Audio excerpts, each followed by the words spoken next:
Tonight, a man in a critical condition after allegedly stabbing a woman in Port Lincoln. And a One Nation senator pays Broken Hill a visit. This is Southern Cross News with Fraser Goldsworthy. Good evening. A 68-year-old man believed to be responsible for stabbing a woman at a Port Lincoln supermarket has been airlifted to Adelaide in a critical condition. The incident ended after a tense 4-hour standoff, which saw Star Group officers storm a hotel room the alleged offender was holed up in. A frightening attack in broad daylight, leaving onlookers terrified. At 5:20 yesterday afternoon, police say a man allegedly wielding a knife walked into the Terry White chemist at the Coles supermarket on Liverpool Street. It's alleged he then approached a female worker and attacked her with a knife. Shoppers recounted hearing sickening screams as the woman was slashed, blood covering the neighbouring supermarket floor. Witnesses say the man fled the scene in a gold Nissan sedan as members of the public rushed to help the 37-year-old local woman. She was taken to the Port Lincoln Hospital, suffering cuts to her hand and forearm, but was released a short time later. One witness who took this photo as the man made his getaway told Southern Cross News they were almost run over during his swift getaway. Police then rushed to the scene and cordoned off the area. Police, after responding to the incident, received information that he had driven off in a motor vehicle and were able to track that vehicle to the Port Lincoln Hotel. Officers took no chances, blocking the vehicle in, preventing any chance of escape.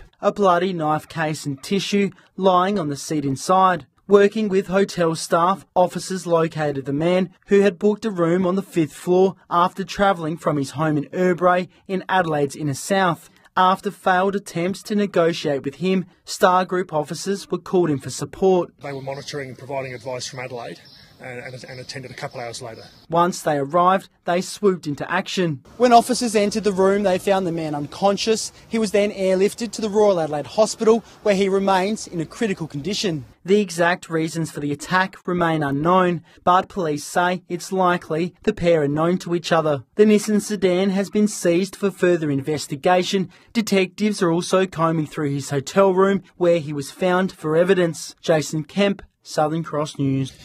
Port Augusta has played host to an expo showcasing the National Disability Insurance Scheme in order to give carers and clients more information on what services are available. The Minister for Disabilities says the region can expect more jobs and more access to disability services as a result of today's event.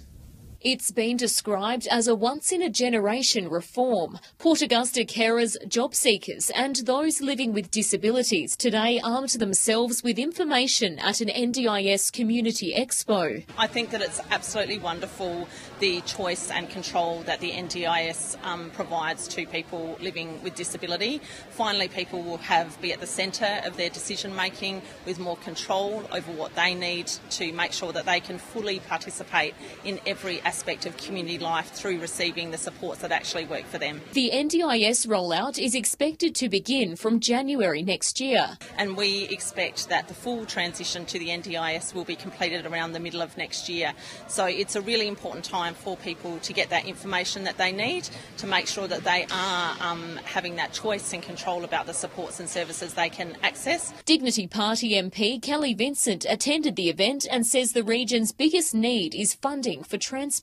She encourages parents and participants to get as much information as they can. Firstly, be aware as you can, so make sure you're coming to expos like this so that you're getting the right information. Ensure that you're connected to people already on the NDIS, either via social media or in person. Next year's NDIS rollout is expected to create 150 new jobs in the region, and stallholders say they've had a lot of interest from job seekers and those wanting to get on the scheme. So we've had a bit of interest from potential participants, finding out about occupational therapy and the services that we offer and what we can do to assist them in achieving their goal. We're getting more inquiries. I don't know that we could say we've got lots of customers. We have had some, but NDIS is certainly making it more readily accessible for people that have a challenge with their disability. The NDIS Expo now shifts to Coober Pedy. Amelia Simpson, Southern Cross News. One Nation Senator Brian Burston has paid Broken Hill a visit. Senator Burston toured town in a bid to examine the issues affecting the region, including expanding the local airport and the Murray River pipeline.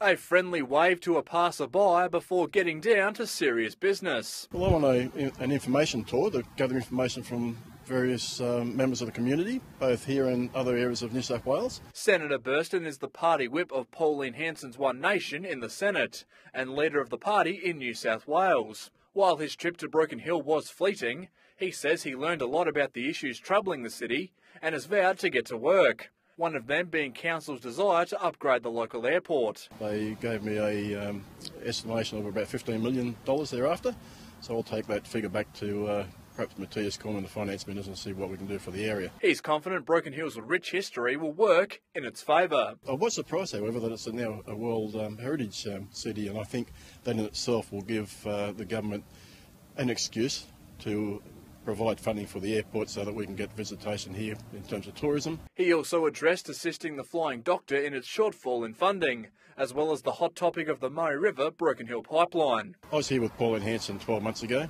and the issue was quite significant back then. So let's hope that it comes to fruition. It's a major infrastructure project, and I think the area needs it, and it will be an asset for this community. Senator Burston says he looks forward to returning to the Silver City, hopefully with an airport upgrade announcement. The community's very close-knit, they support each other, and that's a very good thing to see. Let's hope the government can do the same thing and support this community. Patrick Reinke, Southern Cross News. Well, Whyalla Pride Week has been launched, hosting a number of community events to highlight local groups who make the city tick. The climax will be Pride in the Park, which is returning for its 8th year in a row.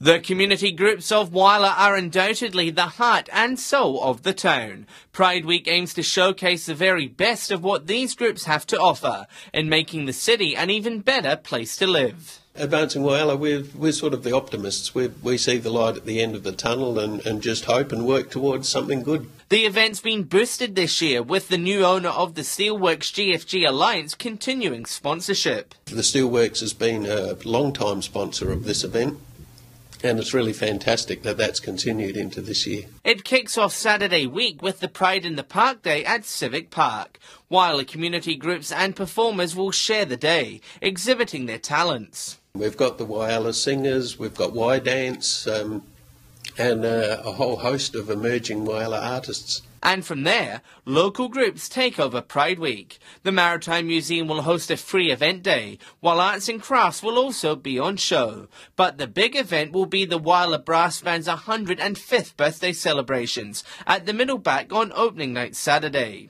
Both events were good publicity for each of us.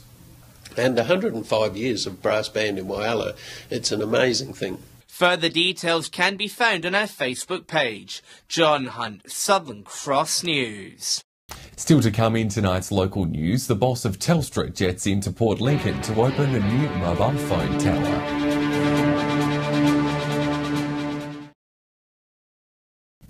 The CEO of Telstra has stopped off in Port Lincoln to officially open a new mobile phone tower at North Shields. The tower will now allow for 4G and 4GX coverage to nearby airport facilities, as well as providing improved mobile coverage for nearby residents. I know that the local community notice when a plane load of people arrive and suddenly they'll switch on their phones, and that adds additional congestion to the network. So this is going to make a transformational difference to connectivity in the area. The Telstra boss also held talks with community leaders to discuss power and communication issues in the region, prompting locals to suggest the Eyre Peninsula become a pioneer in rural communications. I'd like to think that we could identify ourselves as a region, as a prototype, as an opportunity for communication to really set an example, I guess, for regional South Australia. Energy affordability has been identified as a key issue for people living in the far west of New South Wales. The state's Energy and Water Ombudsman says those living in the region are worse off than the rest of the state. Keeping the lights on is making life difficult for residents in the far west. Affordability is different across the state. And I know, having been out to Broken Hill, it's a big issue out that way. In the report, affordability made up 46% of complaints received from the Far West, compared to 21% for the rest of the state. It did raise the issues that remote community people face. You've got increased petrol pricing in Broken Hill compared to Sydney. You have to travel much further. So price increases are going to hit you harder. But there may be a silver lining. It actually means that consumers know that they can ring my office, E1, or otherwise they can get in touch with their retailer and actually ask for affordability assistance. So it's actually good for my office to receive complaints because we are linking customers and retailers to get that. Miss Young says if you need assistance, you can contact the Ombudsman's office. And we'll provide you with advice, or if we have to investigate a high bill complaint or an affordability issue, we'll do that. It's also recommended you contact your energy retailer to see if you can negotiate a better electricity contract. Patrick Reinke, Southern Cross News. A breakfast has been held in Port Pirie this morning to recognise the valuable support local mental health professionals provide to the community. It also saw the announcement of another support program to be launched this year, which will help to further combat mental health issues across town. Reigniting the conversation about mental health in Port Pirie. A strong focus of this morning's breakfast was creating greater awareness and reducing the stigma that comes with suffering from a mental illness. We live in a small country town and stigma can be quite a huge thing for a lot of people who live in this area. So trying to reduce that stigma, normalise mental health. Local professionals joined forces to help overcome the rising number of people with mental health issues. The statistics show that 1 in 2 Australians will come down with a mental health condition at some point in their life. Country and Outback Health in Port Pirie offers a number of support programs. It's also now in the process of developing a suicide prevention program to be launched within the coming months. Mental health counselling. We also offer psychosocial support within the community, so you don't have to come to the office. We also offer drug and alcohol supports, and we're currently looking at starting a suicide prevention. It's all very well to have hands reaching down the well to pick people up in depression, but getting the message to them that all they've got to do is look up and reach up is the difficult part, especially when you're down the hole. Looking up and reaching up is not something you do. Rachel Nell, Southern Cross News. Senior police officers are preparing to host an online Facebook forum on South Australia's gun laws. The Firearms Branch Facebook forum will launch on Monday night from 6:30 to 7:30 in a bid to get the police and community working together on the issue. It'll be hosted on the SA Police News Facebook page, and the force is encouraging participants to ask any questions they have. When we return after the break, the local band celebrating its 50th birthday. Details next. A local dance school has been recognised for its efforts in pioneering education across the region. Hip Hop Bounce has been recognised as one of the top 15 most successful businesses in regional South Australia after opening a series of schools across the Spencer Gulf. Head to head with the best in regional South Australia. Placed in the top 30, I think that was on their judging criteria, and from there the articles were published online. We were able to have votes submitted online and we got through to the top 15. I felt proud that our dance school had been nominated and I felt excited. Following the success of the awards night, the dance school has opened a new campus in Whyalla to accommodate for 500 students across the town. We started in Port Pirie and we also have campuses in Jamestown and Clare. Hip Hop Bounce is now creating job opportunities for locals while also improving students' technique. The next 2 years we should see already a lot more, not only people trained for jobs, but jobs created for them. This will offer me more opportunities to learn more technical and more skills in my chosen styles. And with change in the pipeline, School Director Natasha McCulloch is hoping to take out the Business of the Year award next year. I don't know what the future holds, but we'll definitely keep dancing. I would love to win one of those awards in the future. Rachel Nell, Southern Cross News. The Whyalla Pipe Band is working on the final preparations for its golden anniversary concert. Organisers say it's a significant achievement as it makes the group one of the oldest continuous musical bands in the city. Love 'em or hate 'em, pipe bands have been a major part of local communities for centuries. Tom Cleland from the Whyalla Pipe Band has been passionately playing the pipes since he was a young boy. Just makes the hair on the back of your neck stand up. You know, it's a sort of instrument that you either love or you hate, I think. But I love it. The band is celebrating its 50th birthday this year, and it'll celebrate with a concert at Central's Footy Club in a fortnight. It was founded in 1967 by a wave of Scots who emigrated for a new life in Whyalla. While the numbers have declined due to age and population, the band remains one of Whyalla's longest-running traditions. So the band today is basically a shadow of its former self, but we still got a nucleus of good players that gather together and try to do the best we can. The concert sold out months ago, and with former members returning from all over the state, members are expecting a night looking back to the glory days. There have been a few since we sold out that are still inquiring. Sadly, we have to say them that they're sold out and we've got no more room. So it's going to be a full house. John Hunt, Southern Cross News. Change of pace now, and as we head further into October, petrol prices continue to unfortunately rise. Here's Patrick with this week's Fuel Watch. Things are not shaping up well when we head to the Bowser. You better fill up while you can. Starting with unleaded, and Port Lincoln is the first to see an increase. The price is up to $1.27. Whyalla and Port Augusta have managed to break even this week on $1.26 and $1.24. Port Pirie is up by a bit, but it's Kadina that's the worst performer. A 3-cent spike has locals paying around $1.32 a litre, the most expensive by far in the Gulf. Broken Hill has had a good week and is now down to $1.25. It's a different story in Adelaide though. Motorists are revelling in low prices, the price hovering in the low teens. To diesel now, and Port Lincoln and Whyalla are paying the most in the Spencer Gulf at around $1.28. Port Augusta is breaking even, while Port Pirie sees a slight drop and Kadina sees a slight rise. Broken Hill has broken even at $1.32 and Adelaide rounds out the board at $1.24. Now be sure to remember that these prices are the regional averages and they do not reflect any one particular outlet.